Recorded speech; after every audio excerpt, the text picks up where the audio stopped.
What's up, YouTube? This is part 2 of A Week in Wrestling, and we're going to move on to the next match. This was a shocker for me. Alex Riley was not only on TV, but he beat Dolph Ziggler, and I was just like, yes.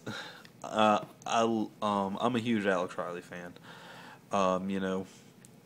Just how we kind of started off being The Miz's assistant. I already love The Miz as it is, so I was like, Alex Riley's cool too. But even when they broke Alex Riley away from The Miz, they gave him a cool theme music. He's not a bad wrestler, and it seemed like they were going to give him a push in the right direction, going towards maybe the United States title or something, and then he just kind of disappeared and died off. And I was disappointed by that. But, so I don't even think that this match probably is going to mean much for Riley's career. It would be interesting if this, if WWE reacts to, the pops he gets, and it's just like, hey, people want to see him on TV. Hey, he won a match, and the crowd was actually, responding because they like him. Maybe they'll start pushing him, which would be nice to see.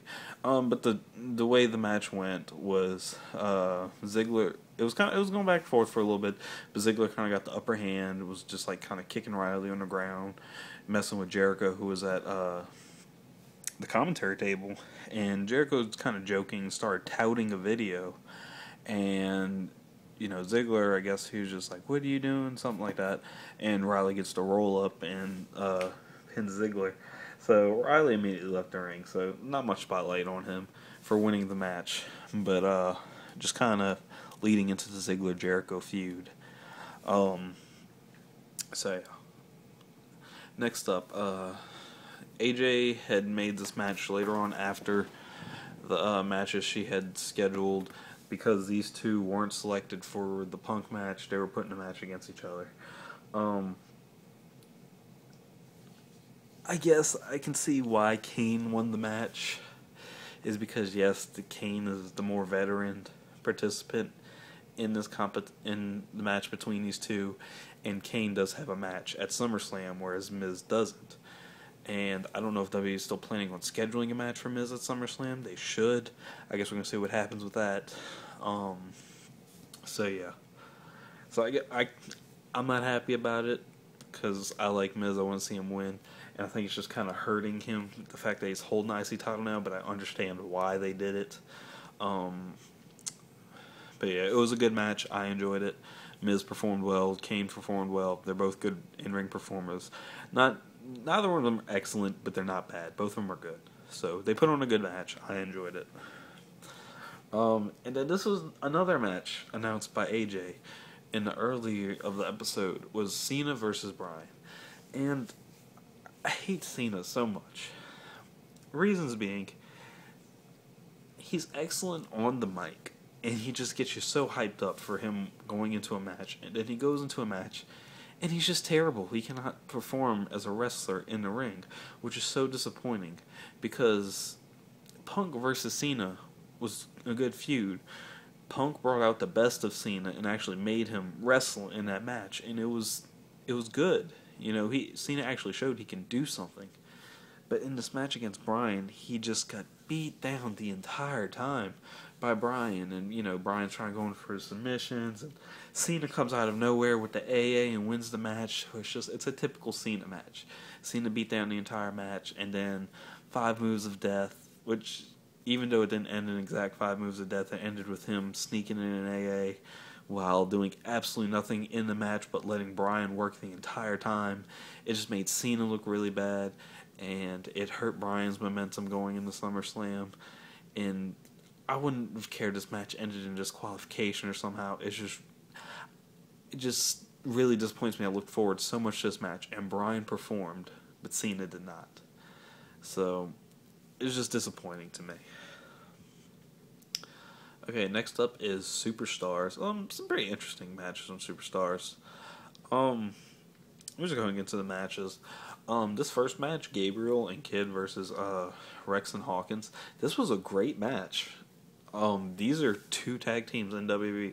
And like I was saying, WWE is starting to push these tag team divisions out. And I'm saying divisions, these tag teams out for the division. And we got Hawkins and Rex, which work really well together as a tag team. They're complete nobodies, which is sad, but as a tag team, they actually could have potential to go somewhere just for being a tag team, just because the titles for two people that work together. So maybe they can go somewhere.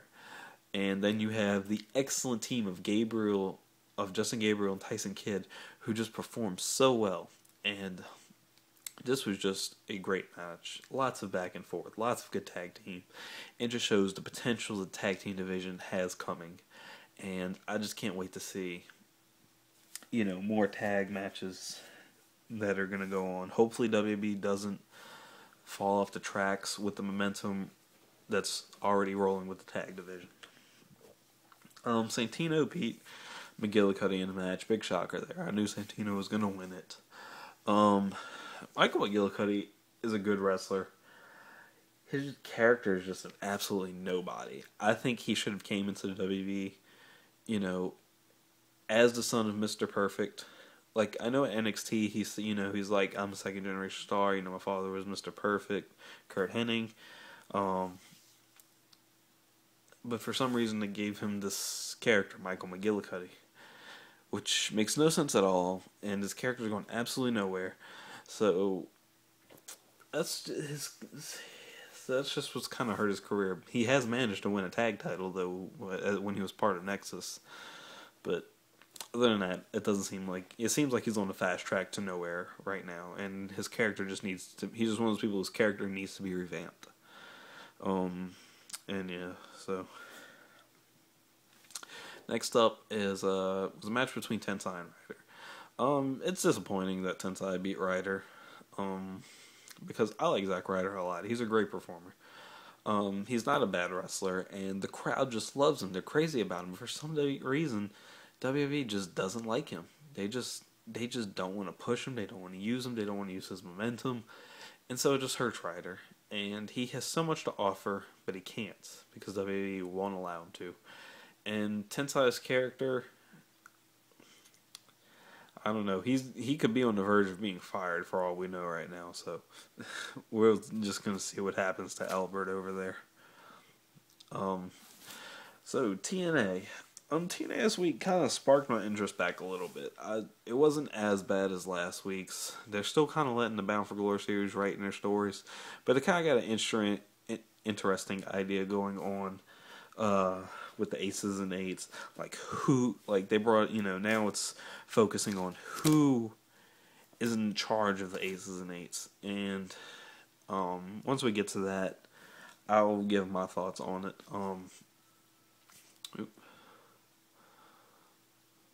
Sorry about that. Popped up on the screen. So the first match of the night was the Bound for Glory series match, which featured RVD and Magnus. It's nothing you wouldn't expect.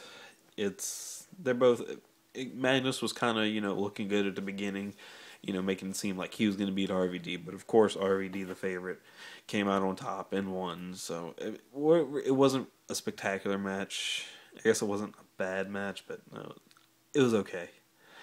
Both of them could have done better. They could have done more. It's nothing out of the ordinary. So RVD won via pinfall to gain 7 points.